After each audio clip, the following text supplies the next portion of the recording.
Welcome students, welcome to late Shri Ram Kumar college of special education. अपन जो बात कर रहे हैं वो कर रहे हैं एसआई और जो आईटी की कॉमन क्लास होती है, बाल विकास और अधिगम, चाइल्ड डेवलपमेंट एंड कम्युनिकेशन पर। तो ये जो आज का टॉपिक है वो है संविधारण। क्या है भाई? संविधारण। जो संज्ञानात्मक विकास सिद्धांत है, संज्ञानात्मक विकास सिद्धांत है, उसके जो संप्रत्यात्मक तत्व है उन पे अपन बातचीत कर रहे हैं। तो पहला है वो है अनुकूलन, सॉरी आत्मसातकरण, दूसरा है समंजन, जिस पे अपन ने बातचीत कर ली। आज है वो तीसरा है वो है साम्यधारण। साम्यधारण में क्या होता है कि जब व्यक्ति किसी ऐसी परिस्थिति का सामना करता है जिसका सामना पहले कभी नहीं किया हो, तो उसे संज्ञानात्मक असंतुलन उत्पन्न हो जाता है, जिसे हम आत्मसातकरण या समंजन के माध्यम से साम्य की अवस्था में लाता है। इस प्रक्रिया को हम साम्यधारण कहते हैं।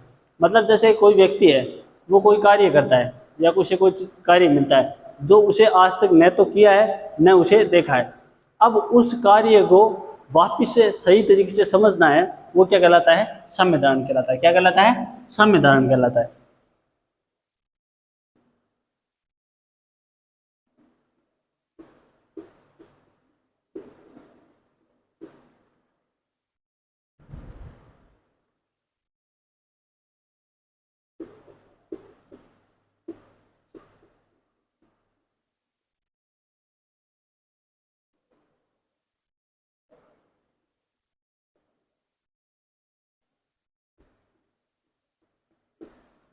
सामना करता है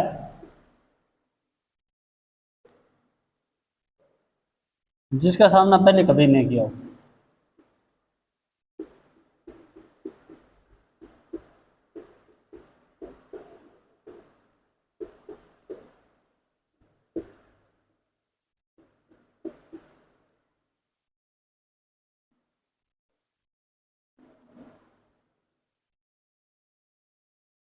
उसे सही से समझने की प्रक्रिया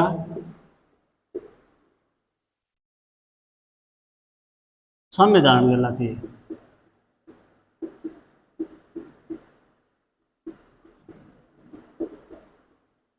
क्या कहलाती है? साम्यधारण कहलाती है। तो ये है वो साम्यधारण, यानी कोई कार्य जिसने हमें अभी तक आज तक नहीं किया और उसे हम करते हैं और फिर उसे समझते हैं सही तरीके से, उसे हम क्या कहते हैं? साम्यधारण। तो ये साम्यधारण है, स्क्रीनशॉट ले लीजिए।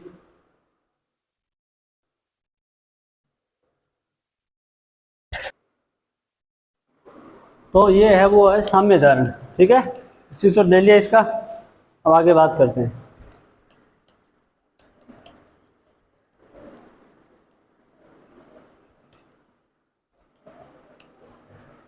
ये साम्यधारण है। ठीक है, अगला है वो है संज्ञानात्मक संरचना।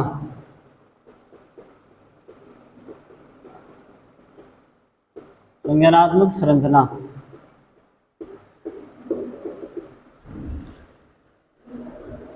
पियाजे ने अपने सिद्धांतों में मानसिक क्षमताओं को ही संज्ञानात्मक संरचना कहा है। पियाजे पियाजे ने अपने सिद्धांत में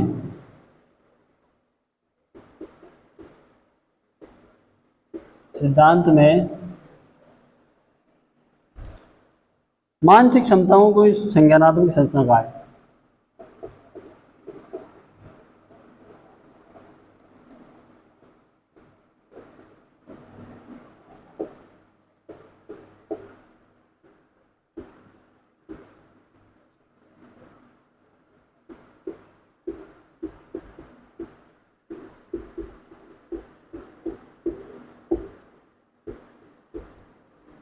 मानसिक क्षमताओं को ही संज्ञानात्मक क्षमता कहा है। मानसिक क्षमताएं कौन सी है?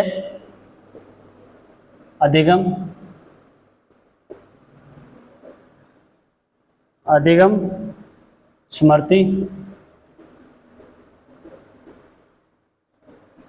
प्रत्यक्षीकरण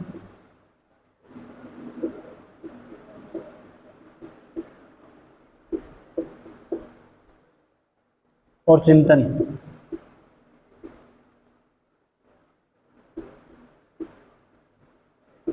क्या है भाई? चिंतन। तो ये है वो है मानसिक क्षमताएं। तो जो मानसिक क्षमताएं हैं इन्हें क्या कहा है? संज्ञानात्मक संरचना। किसने? जीन पियाजे ने। ठीक है। और ये मानसिक क्षमताएं अधिगम, स्मृति, प्रत्यक्षण और चिंतन। स्क्रीनशॉट ले लीजिए।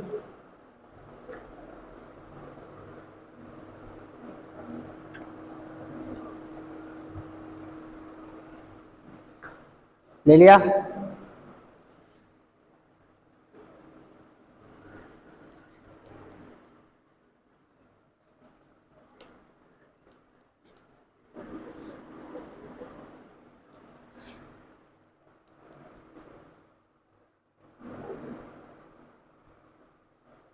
अगला है वो है मानसिक संक्रिया।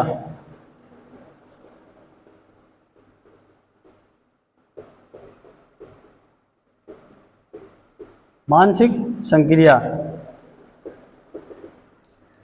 मानसिक संक्रिया क्या होती है कि संज्ञानात्मक संरचनाओं को सक्रिय अवस्था ही मानसिक संक्रिया कहलाती है। जो मानसिक क्षमताएं हैं सर, संज्ञानात्मक संरचना,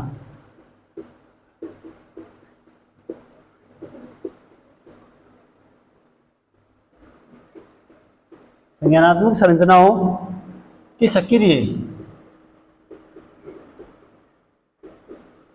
सक्रिय अवस्था,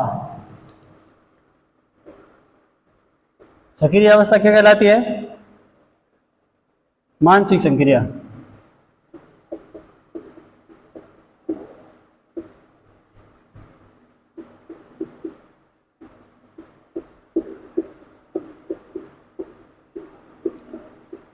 मतलब जो हमने पहले पढ़ी थी ना, अधिगम, चिंतन, प्रत्यक्षीकरण ना, तो उनकी जो सक्रिय अवस्था होती है, यानी जब हम वो चीजें कर रहे होते हैं, अधिगम कर रहे होते हैं, चिंतन कर रहे होते हैं, प्रत्यक्षीकरण कर रहे हैं, और वो जो करने समय वो सक्रिय रहती है, कार्य करती है, उस कार्य करते रहते समय वो अवस्था होती है, वह क्या कहलाती है? मानसिक संक्रिया। ठीक है।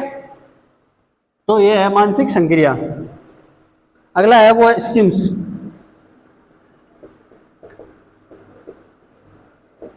अगला है वो है स्कीम्स।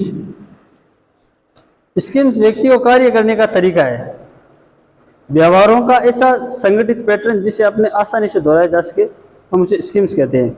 यह मानसिक संक्रिया की अभिव्यक्ति है। स्कीम्स व्यक्ति के कार्य करने का तरीका।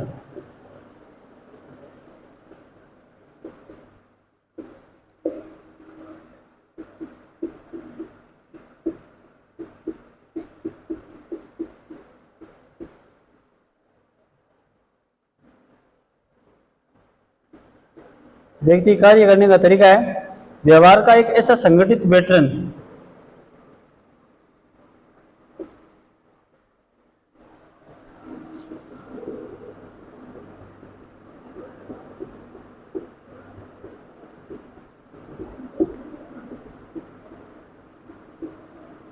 जिसे आसानी से दोहराया जा सके।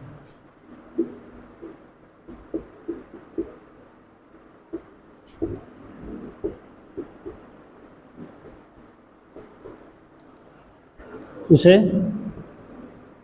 स्कीम्स कहते हैं। स्कीम्स कहते हैं। यह मानसिक संक्रिया की अभिव्यक्ति है।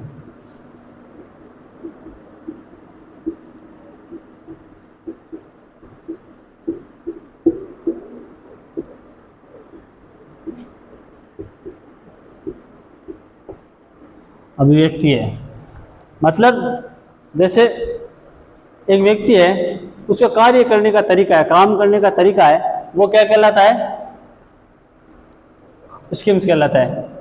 व्यवहार का एक ऐसा संगठित पैटर्न, यानी एक ऐसा संगठित तरीका जिसके हम उस कार्य को दोबारा दोहरा सकते हैं, दोबारा कर सकते हैं, वो क्या कहलाता है? स्कीम्स कहलाता है। मानसिक संक्रिया की अभिव्यक्ति क्या कहलाती है? स्कीम्स। मतलब जैसे मानसिक संक्रिया है, वो क्या है? अभिव्यक्ति, चिंतन, प्रत्यक्षीकरण, उसका सक्रिय रूप। वो हमारे दिमाग में चलता है, जब हम उसे काम में लेते हैं वो उसका अभिव्यक्ति हो जाती है, उसे काम में लेते हैं तब वो अभिव्यक्ति हो जाती है, वो क्या कहलाती है? स्कीम्स। तो ये स्कीम्स और मानसिक संक्रिया, स्क्रीनशॉट ले लीजिए दोनों का।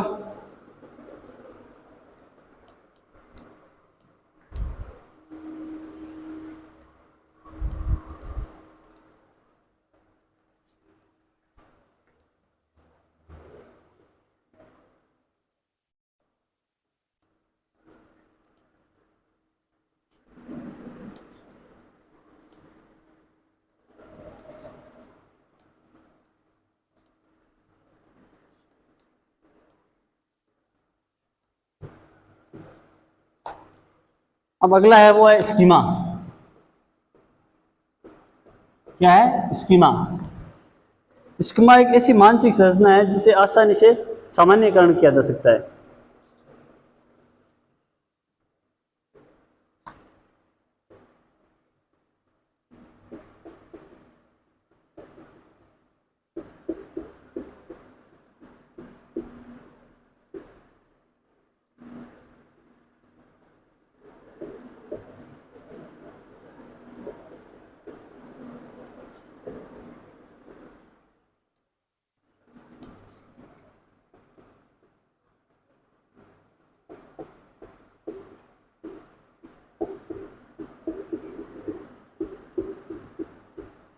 मतलब स्कीमा एक ऐसी संरचना है जिसका आसानी से सामान्यकरण किया जा सकता है, यानी उसे सामान्य रूप से देखा जा सकता है। यह मानसिक संक्रिया और संज्ञानात्मक संरचना से संबंधित संप्रति है। यानी जो हमारा हमने देखा ना, मानसिक संक्रिया और संरचनात्मक संरचना, संज्ञानात्मक संरचना, इससे संबंधित संप्रति यानी इनसे मिला जुला रूप है। ठीक है। एक व्यक्ति की स्कीमा बदलती रहती है, अवधारणा की समझ पे स्कीमा बदल जाती है। मतलब एक आदमी की स्कीमा है वो बदलती रहती है, चेंज होती रहती है। जैसे व्यक्ति अवधारणा करता है वैसे उसकी स्कीमा बन जाती है। ठीक है। जीन पियाजे ने संज्ञानात्मक क्षमताओं के विकास के लिए एक सिद्धांत का प्रतिपादन किया है जिसको निम्नलिखित 4 अवस्थाओं में विभक्त किया है। ठीक है। तो ये है वो स्कीमा है। क्या है भाई? स्कीमा एक ऐसी संरचना है जिसका आसानी से है वो सामान्यकरण किया जा सकता है। स्कीमा है वो मानसिक संक्रिया और संज्ञानात्मक संरचना, इन दोनों से मिला जुला रूप है। स्कीमा है वो बदलती रहती है। ठीक है। स्कीमा है वो बदलती रहती है, जैसी हमारी मानसिक अवधारणा होगी वैसी हमारी स्कीमा हो जाएगी। तो ये हो गया स्कीमा। स्कीमा का स्क्रीनशॉट ले लीजिए, फिर है वो इसे पर बात करते हैं।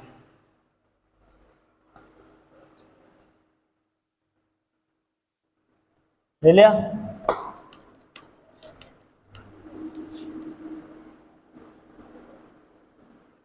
अगला है वो है अब जीन पियाजे के जो संज्ञानात्मक सिद्धांत दिया था, उसका प्रतिपादन किया था, उसके 4 चरण हैं।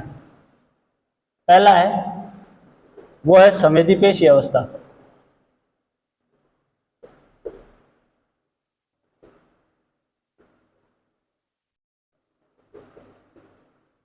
दूसरा पूर्व संक्रियात्मक अवस्था।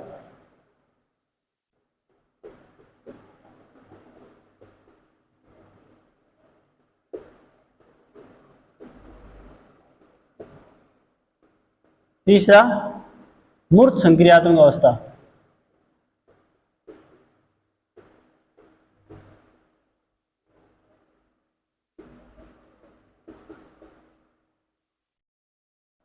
और चौथा वो है औपचारिक संक्रियात्मक अवस्था। औपचारिक संक्रियात्मक अवस्था।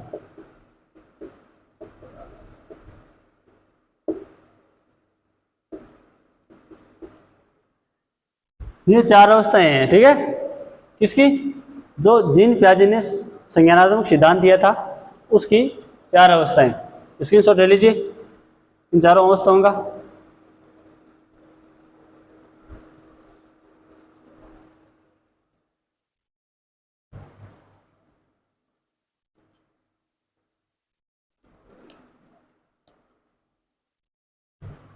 संवेदी पेशी अवस्था, पहला जो टॉपिक है वो है संवेदी पेशीय अवस्था।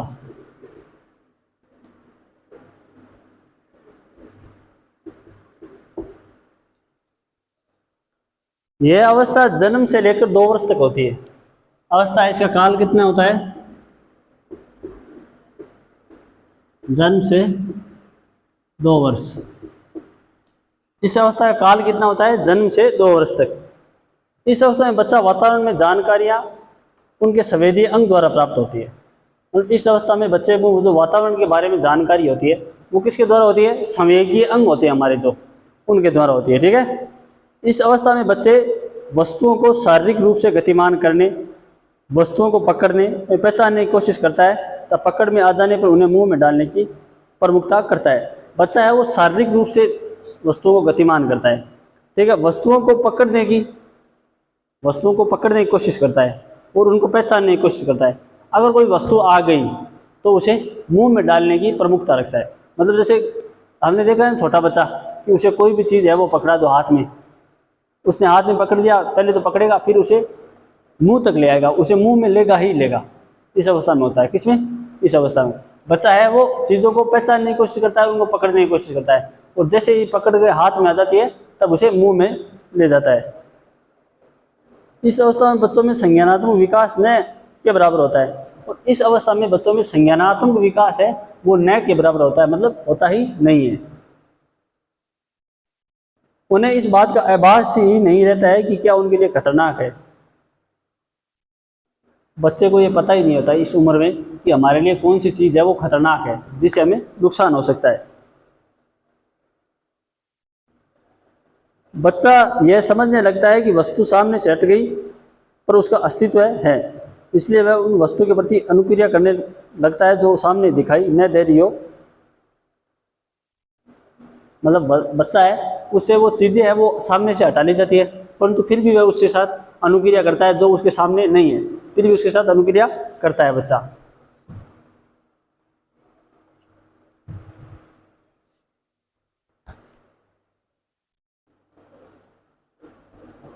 इस अवस्था को प्याजे ने 6 उप अवस्थाओं में बांटकर विस्तृत रूप से चर्चा की है।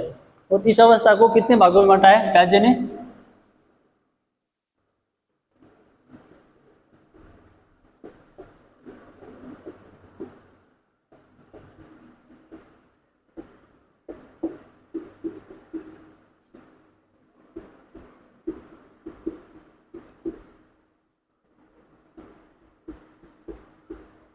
छह उपभागों में बांटा है, ठीक है।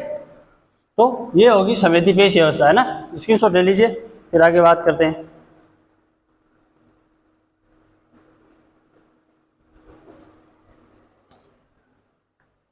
ले लिया?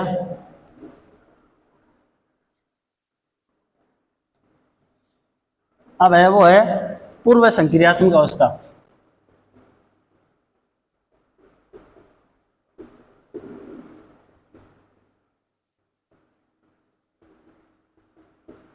पूर्व संक्रियात्मक अवस्था, यह अवस्था का काल है वो होता है 2 से 7 साल।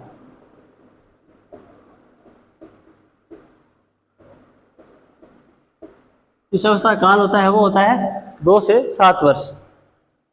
इस अवस्था में गति के कौशलों के साथ साथ बच्चा खेलना, बोलना, हाव भाव तथा प्रतीकों को पहचानने सीखता है। इस अवस्था में बच्चे का है वो गत्यात्मक कौशल है वो तो विकसित होंगे, उसके साथ बच्चा बोलना भी सीख जाता है, बच्चा खेलना भी सीख जाता है, दूसरों के हाव भाव और प्रतीक चिन्ह यानी संकेत है उनको भी पहचानना सीखता है। इस अवस्था में बच्चे संकेतों की पहचान करने लगते हैं, जैसे माँ के सामने न होने पर उसकी आवाज़ पहचान लेना। इस अवस्था में बच्चा है वो संकेतों को सीखने लग जाता है, जैसे उसकी माता है वो उसके सामने नहीं है परंतु माता कहीं दूसरी जगह से बोल रही है तो वो उसकी आवाज़ पहचान जाएगा कि मेरी माँ की आवाज़ है, ठीक है। पियाजे का मानना है कि इस अवस्था में बच्चे चिन्हों एवं शब्द भाषा को सीखना प्रारंभ करते हैं। पियाजे का मानना है कि इस अवस्था में बच्चा है वो चिन्ह और भाषा के शब्द है उन दोनों को पहचानने लग जाता है। किस अवस्था में? इस अवस्था में, ठीक है। इस अवस्था में बच्चे सभी गतिमान वस्तुओं को सजीव समझते हैं, जिसे पियाजे ने जीववाद की संज्ञा दी है। इस अवस्था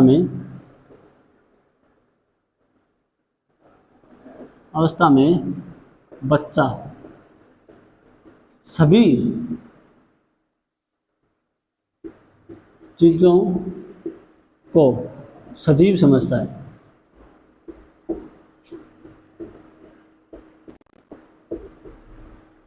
जिसे पियाजे ने जीववाद कहा है।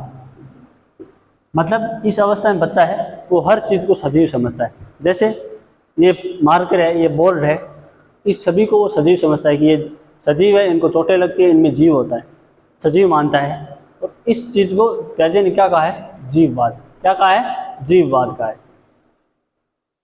इस अवस्था में बच्चा अपने इर्द गिर्द होने वाली सभी परिवर्तनों के केंद्र में स्वयं को समझता है। बच्चा है जब वो कहीं पे रहता है तो उसके आसपास जो चीज़ें घटित होती है वो उसे उस प्रकार समझता है कि जैसे इन चीज़ों का केंद्र है वो मैं हूँ। इस अवस्था में उनके विचारों में तर्कों में परिवर्तन किया जाता है। इसको प्याजे ने आत्म केंद्रितता के नाम से संबोधित किया है। इस अवस्था में उनके विचारों में तर्कों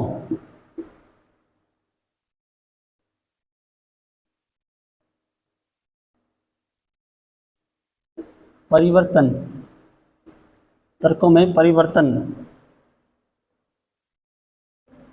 नहीं किया जाता है।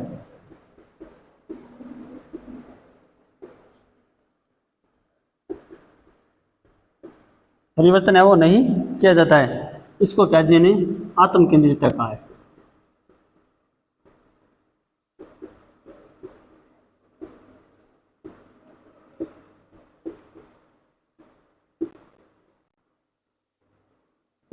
मतलब इनके जो विचार है, इनके तर्क है, उनमें बदलाव नहीं किया जाता है, परिवर्तन नहीं किया जाता है, और उसे क्या कहा है? आत्म केंद्रितता। इसी अवस्था में 4 से 7 वर्ष की आयु में बच्चे गणित समस्या हल करना सीख जाते हैं, किंतु उनके नियमों को नहीं सीख पाते। इस अवस्था में बच्चा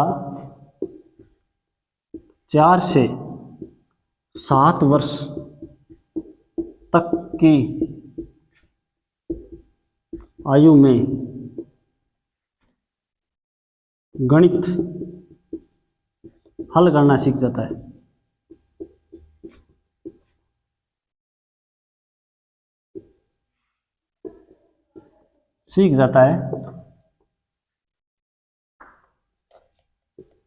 परंतु उसके नियम नहीं सीख पाता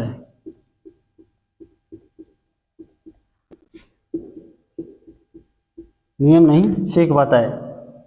इसे प्याजे ने अंतर्दशीय समय कहा है।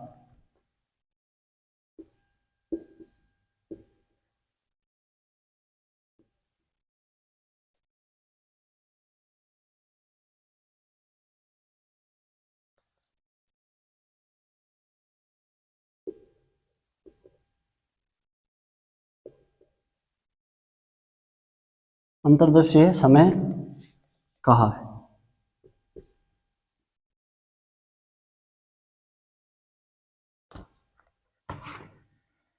मतलब इस अवस्था में क्या है, बच्चा 4 से 7 वर्ष की आयु होती है जब बच्चे की। काल कितना होता है? 2 से 7 साल का। परंतु जो ये अंतर्दशीय काल है वो क्या कहलाता है? 4 से 7 वर्ष का। इस अवस्था में क्या होता है कि बच्चा है वो गणित के प्रश्न तो हल करना सीख जाता है, परंतु जो गणित के नियम है वो नहीं सीख पाता है। और इसे प्याजे ने कहा क्या कहा है? अंतर्दशीय समय कहा है। अंतर्दशीय समय कहा है। तो ये है वो है पूर्व संक्रियात्मक अवस्था। स्क्रीनशॉट ले लीजिए इसका।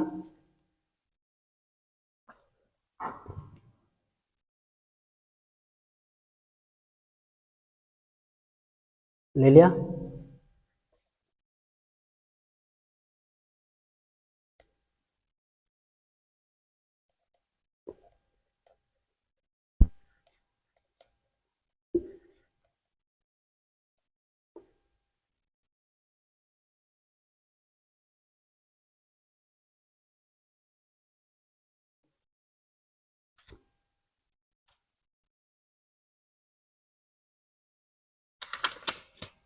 अगला है मूर्त संक्रियात्मक अवस्था।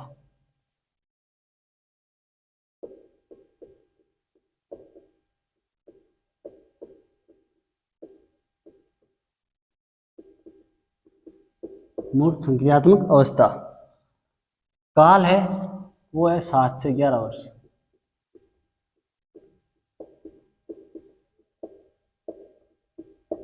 7 से 11 वर्ष। इस अवस्था में बच्चे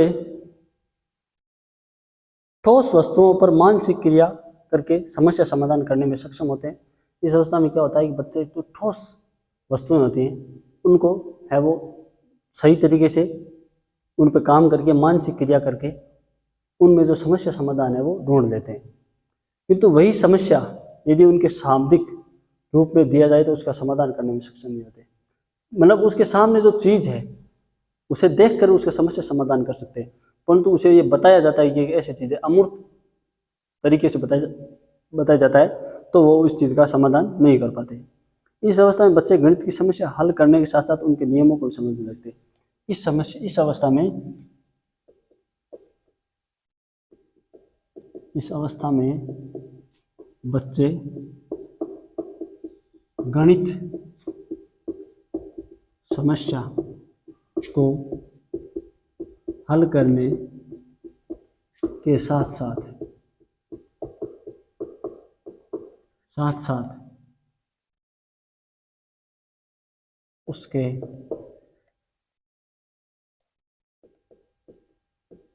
नियमों को भी समझने लग जाते हैं।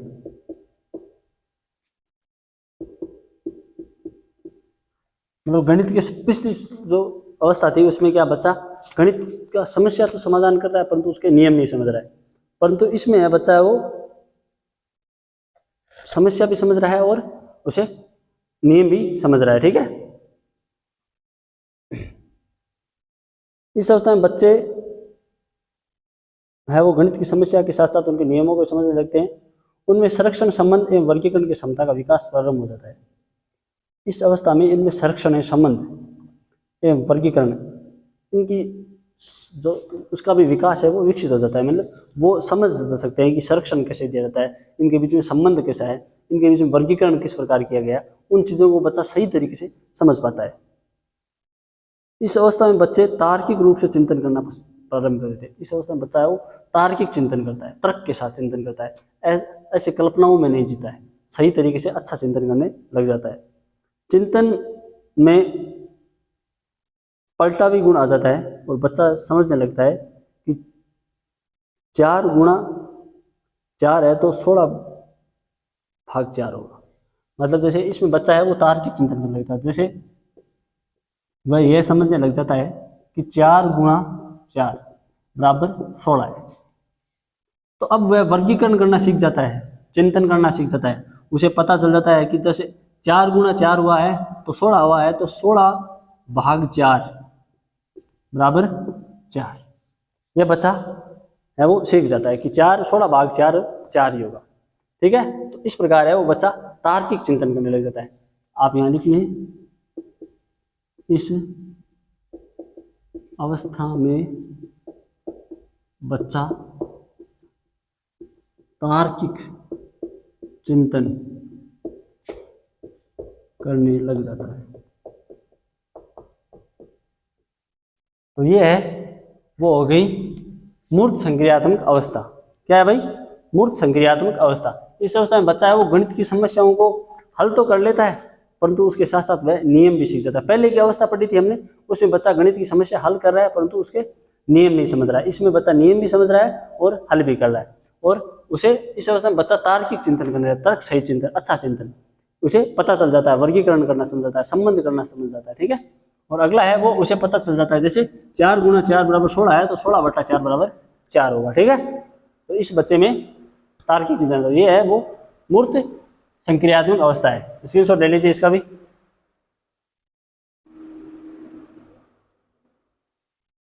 ले लिया? तो ये होगी मूर्त संक्रियात्मक अवस्था। आज के लिए इतना ही, बाकी बात करेंगे कल। धन्यवाद।